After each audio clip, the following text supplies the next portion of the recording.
12% de rendement sur les bénéfices nets, c'est ce qu'on peut obtenir aujourd'hui si vous investissez sur Rexel. Alors, est-ce que c'est une entité intéressante à mettre en portefeuille ou en watchlist? On va regarder ça tout de suite. En premier lieu, on va s'intéresser à la viabilité du business. En second lieu, on va faire le calcul de la valorisation. Et en troisième et à la fin, comme d'habitude, je donnerai mon avis, sachant que je ne suis pas conseiller ni analyste financier. Rexel est un groupe français fondé en 1967, actif dans la distribution de matériel électrique, de chauffage, d'éclairage, de plomberie, mais aussi dans les énergies renouvelables et les produits de services d'efficacité énergique, l'habitat connecté, les services comme la location d'outillage portatif et des suites de logiciels destinés aux professionnels. Donc on est réellement sur une entité extrêmement diversifiée, il va falloir faire quand même attention.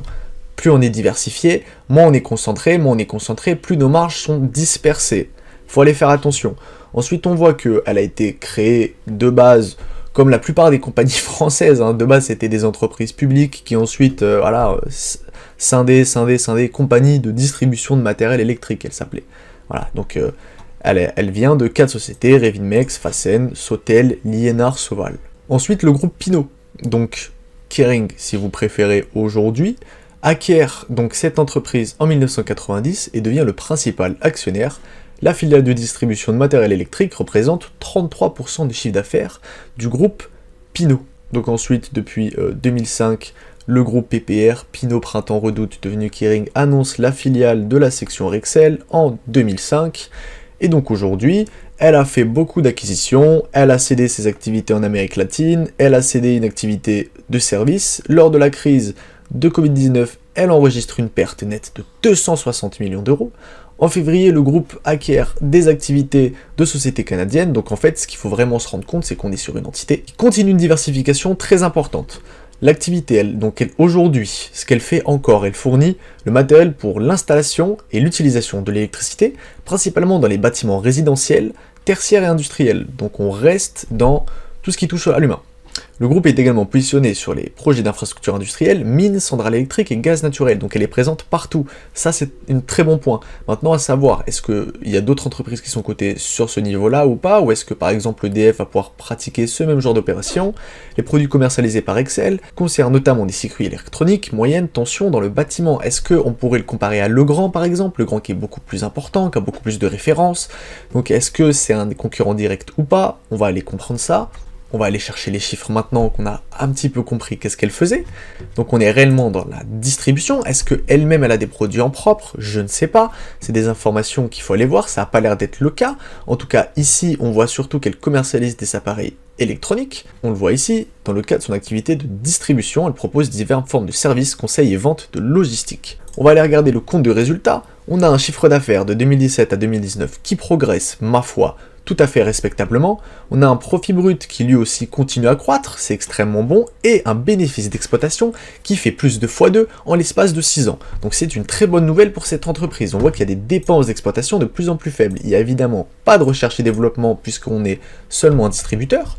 Donc nous on va récupérer une marge sur chaque produit qu'on va aller vendre et on voit que cette marge a l'air d'être de plus en plus importante. Le revenu net passe de 100 millions à 700 millions, un x7 de 2017 à 2023. Alors qu'est-ce qui s'est passé? On va essayer de regarder les marges ensemble. Déjà, le nombre d'actions diminue.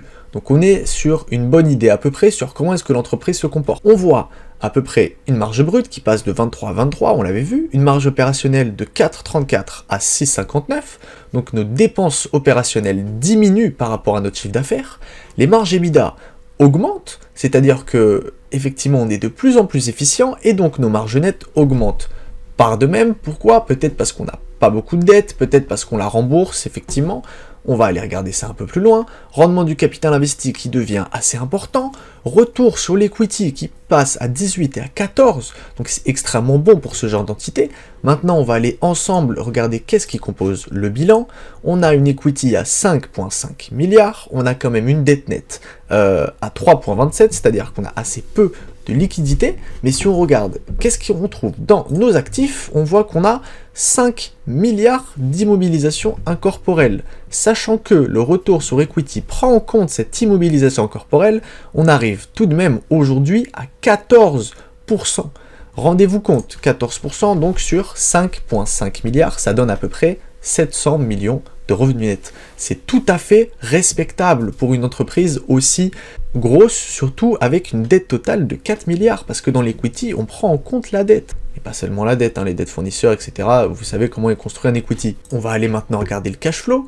On a un cash lié aux activités d'exploitation qui est encore plus important que le revenu net. On doit avoir une dépréciation d'à peu près 200 millions en moyenne, même pas une dépréciation qui arrive pratiquement à 4 milliards, avec un revenu net qui ici, on l'établit à 1,22, ce que pourtant on n'avait pas vu ici, nous on l'avait vu à 700 millions, donc je ne sais pas comment ça se fait qu'ici on le récupère à 1,22. Ce qui est sûr, c'est qu'ensuite on a une dépréciation très importante. Voilà, l'élément hors trésorerie qui vient ici nous récupérer et nous faire passer donc à 800 millions qu'on avait vu effectivement en revenu net. Voilà, parce qu'il y a des dépréciations extraordinaires qu'on retrouve dans le compte de résultat, qu'on ne retrouve pas dans le fonds prenant des opérations. Donc on arrive sur un 900 millions. Ensuite, combien est-ce qu'on a investi en immobilisation? On voit qu'on a à peu près 150 millions, une centaine de millions, donc 2 fois, voire 2,5, voire peut-être 3 fois moins que ce qu'on met de côté pour la dépréciation. Par contre, on a beaucoup d'acquisitions. On voit qu'en 2023, on a fait une acquisition pour 500 millions.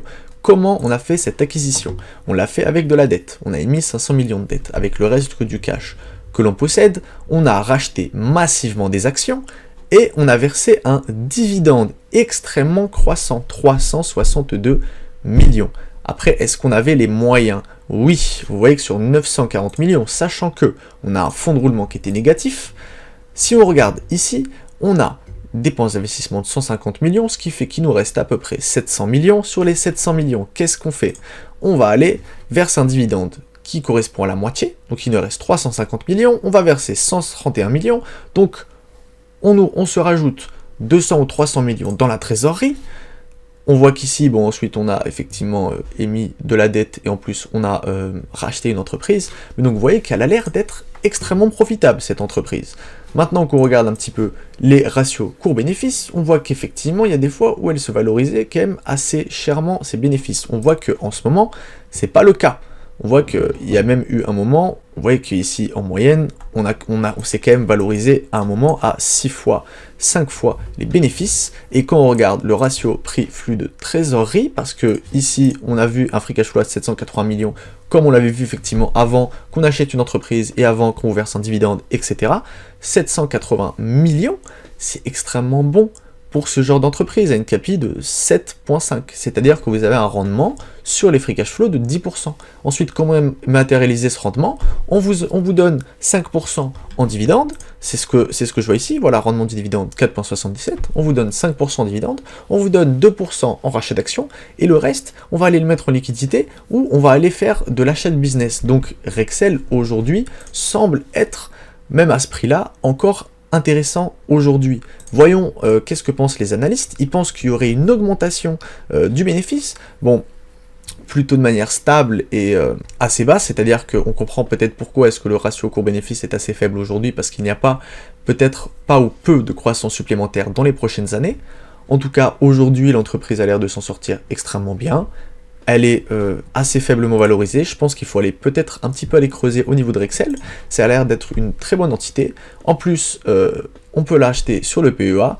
Aujourd'hui, donc, avec la croissance qu'il pourrait y avoir, elle pourrait vous rajouter 2% en moyenne en plus, sachant que elle vous verse déjà 4 ou 5% en dividende, elle vous fait 2% en rachat d'actions, donc vous avez 7% de sur par an, ce qui est assez bon comme rendement. Maintenant, à voir pour la croissance. Si vous appréciez ce genre de vidéo, n'hésitez pas à mettre un like et à vous abonner à la chaîne. Et moi, je vous dis à bientôt.